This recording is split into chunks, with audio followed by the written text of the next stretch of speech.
there is a patient who is having complaints of dysphagia. We go ahead with a barium swallow.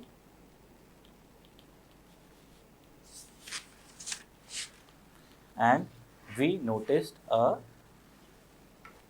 lesion, or in some cases we will not be able to see this kind of a bulge. What we will be able to see is a smooth punched out defect. Only the barium will be seen and there will be a smooth punched out defect. So we can make out that there is a tumor here, but this is a smooth tumor. Most likely it is a leiomyoma. Okay. In this case, obviously this shadow is visible. This is a leiomyoma, and leiomyoma is the most common benign tumor of esophagus. This diagram is very important. Most common benign tumor of esophagus. Now, there is a patient who is having dysphagia. The investigation of choice is obviously barium swallow. We noticed a smooth punched out defect and we diagnosed it as a leiomyoma. We went ahead, we now got a CT done. We have seen that there is a well-defined mass lesion which is not involving the mucosa, which is inside the wall or the muscle of the tumor. And what is the treatment of choice?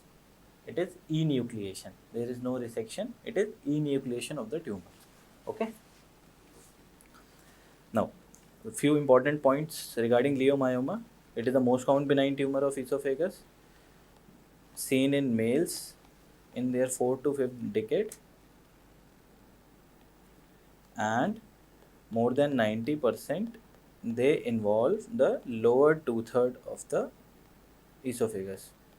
Okay, so more than 90% of the tumors, they involve the lower 2/3 of the esophagus, and majority patients are asymptomatic.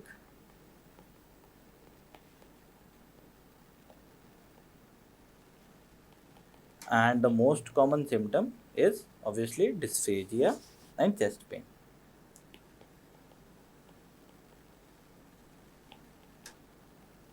Dysphagia and chest pain. Investigation of choice is barium swallow, and there will be a smooth punched out defect.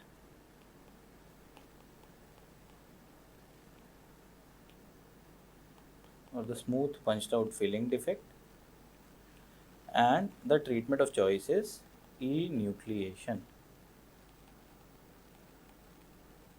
Okay, so this is about leiomyoma of the esophagus.